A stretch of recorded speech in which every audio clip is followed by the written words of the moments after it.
se pueda dar, es necesario siempre un proceso de análisis de información, tareas de investigación, que estuvo a cargo inicialmente por la Dirección de Investigaciones de la Policía de la Provincia, que ha sido quienes han investigado la primera información, ¿no? Hasta llegar a la certeza que nos daban las evidencias o pruebas de que José estaba en la montaña, y esto tiene que ver con todo un sistema de seguridad que comenzó a enlazar las herramientas que tenemos, desde las cámaras de seguridad que nos comenzaron a dar la certeza de la hora exacta en donde José había entrado a la zona donde quedó su auto estacionado, los distintos testimonios, tareas de averiguación que se hicieron con compañeros, con familiares, para seguir confirmando la hipótesis que él estaba en la montaña, que finalmente la confirmaron los familiares, quienes nos habían manifestado que les había dicho que iba a ir a la montaña a hacer una caminata y luego iba a bajar. Los informes técnicos de la empresa de telefonía celular, que lo seguían colocando en la zona de la montaña, es decir, toda esa evidencia inicial hizo que se articule un gran equipo de trabajo, donde también existió una tarea operativa de planificación y de estrategia muy importante en ese base, en ese comando que ustedes lo han podido ver todos estos días, con análisis de datos, con imágenes satelitales, con conectividad satelital para tener enlazados todos los equipos de trabajo en la montaña, para que nosotros, desde esa base de comando, donde se pensaba en la estrategia, donde se planificaba cada día, podamos tener la trazabilidad de lo que hacía cada grupo de trabajo en la montaña, que se sacrificaban físicamente, reportando cada uno de sus pasos a la base de operaciones. Y así se trabajó hasta finalizar cada día que finalizaba, se planificaba el operativo para el día siguiente, eso lo hacía el comisario Silva con su equipo de trabajo, y el otro día los esperaba a las 6:30, 7 de la mañana para marcarnos cuáles eran los nuevos puntos de interés para continuar esta búsqueda sin descanso, de manera que, por supuesto, nada se puede hacer sin esa investigación y sin esa planificación previa.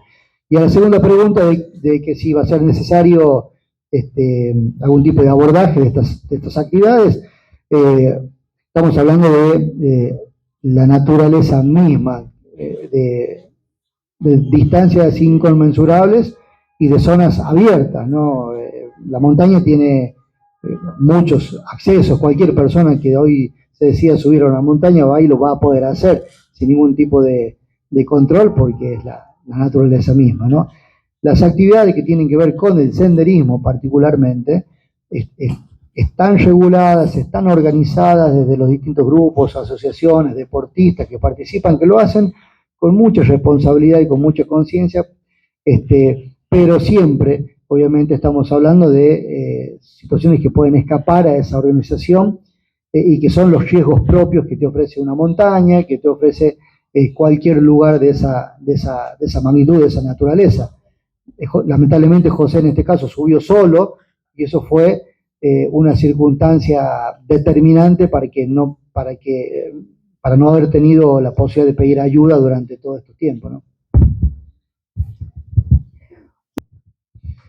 Bueno, el estado de salud actual, lo dije inicialmente, él se encuentra estable, con pronóstico reservado. Se le están haciendo todos los estudios en el hospital, descartando, digamos, cualquier lesión interna, sobre todo de importancia. Recién le estaban haciendo una tomografía computada para ir analizando su situación, mientras se les hace todos los estudios que hay que hacer a una persona que hace 12 o 13 días que no come y que se hidrata en lo mínimo para poder subsistir, ¿no? Bueno, todas esas condiciones de salud general, hay que ser prudentes, hay que esperar por lo menos 24 horas para ver cómo él responde a los estímulos que se le van a ir dando desde el punto de vista de la salud. Y la otra, cómo sobrevivió. Sobrevivió con muchas ganas de vivir, con mucha esperanza de poder resistir, hidratándose en lo mínimo, comiendo la vegetación que había en la zona, concretamente cardones, hidratándose por momentos con alguna gota de agua que encontró en la montaña y por otros momentos incluso ingiriendo su propia orina.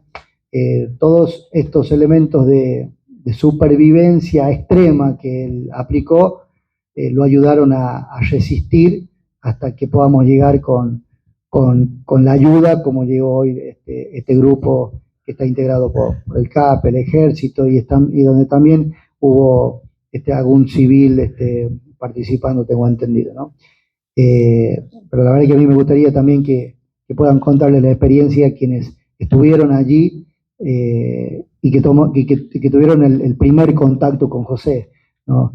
Que vieron, que sintieron, cómo estaba él, en qué condiciones estaba, eh, porque me parece importante que puedan tener ese testimonio. Y aquí, bueno, por supuesto todos estamos al tanto de esa información, pero me parece que sería muy bueno poderles dar las palabras a la gente del CAPE. Acá está el sargento Ibáñez, que es el que tuvo el primer contacto con José físico, junto con el grupo del Ejército y demás compañeros de CAPE y Ejército que rápidamente lo asistieron, lo estabilizaron, lo ayudaron y comenzaron el descenso con él, ¿no? Competencia del Ministerio de Seguridad regular las actividades deportivas o recreativas, ¿no? No obstante eso, creo que sí, va a haber luego un momento y un espacio para conversar con todo el equipo de trabajo, de provincias, municipios, seguramente en coordinación con asociaciones y grupos de deportistas para que estas actividades se puedan seguir realizando de una manera eh, más cuidada. Pero digo, a ver, no estábamos en un contexto de una competición, de una actividad deportiva o una actividad programada, ¿no? Estamos hablando de una persona que salió a caminar como tantas horas, como muchos días,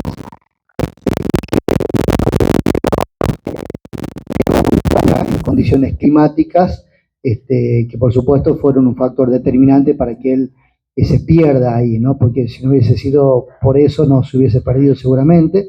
A él lo sorprendió una neblina importante que hubo ese día en la montaña y eso fue determinante para que él eh, pierda el rumbo, ¿no?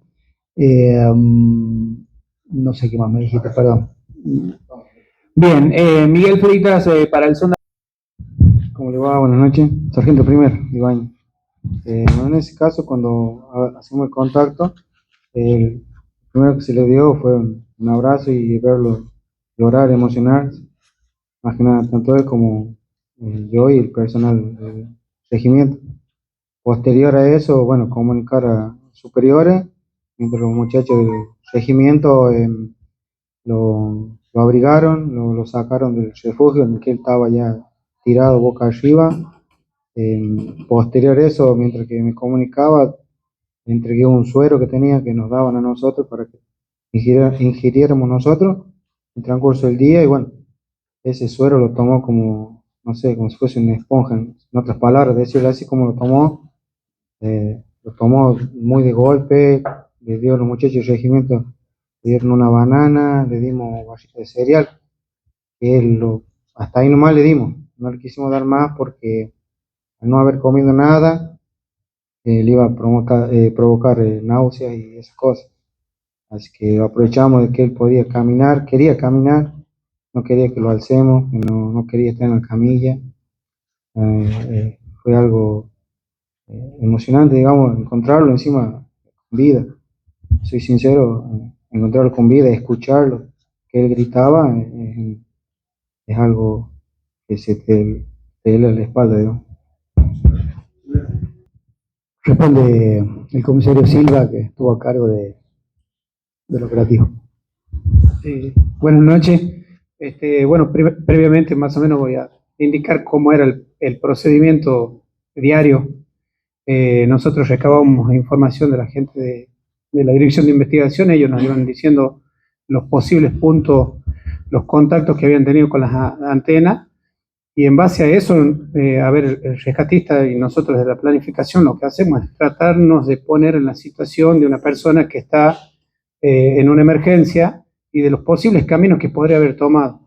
Marcamos respecto a eso varios puntos Esos puntos fueron primero seguidos por patrullas, después por patrullas de escape, después por patrullas en conjunto, y después enviamos los drones y después el helicóptero. Nos fuimos desplazando hacia la zona del Mistolar. Nosotros, en la zona donde fue encontrado, habíamos mandado una patrulla hace 3 días en la misma zona. Hoy les preguntamos que no estaba él ahí. Él nos dijo que hace 2 días había llegado al lugar y que él se venía desplazando.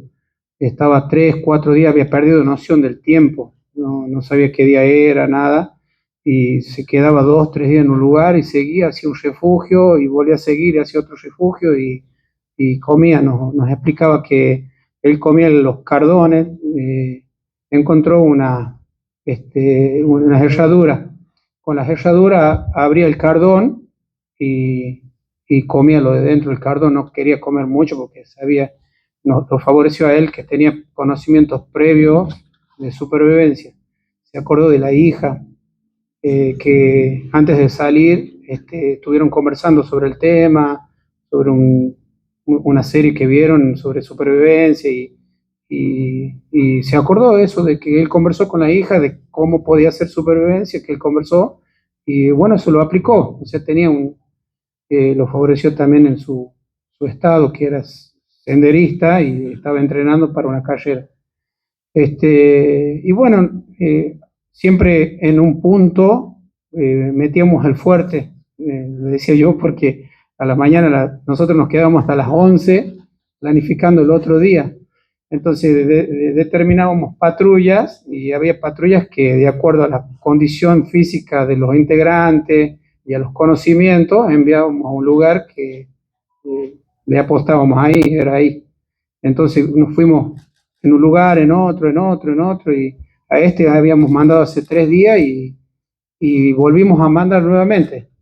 Para que se den una idea, bueno, el ministro hace unos días dijo los kilómetros recorridos, y hoy uno de los muchachos me dijo con el reloj, dice: yo personalmente recorrí 200 kilómetros en todos estos días.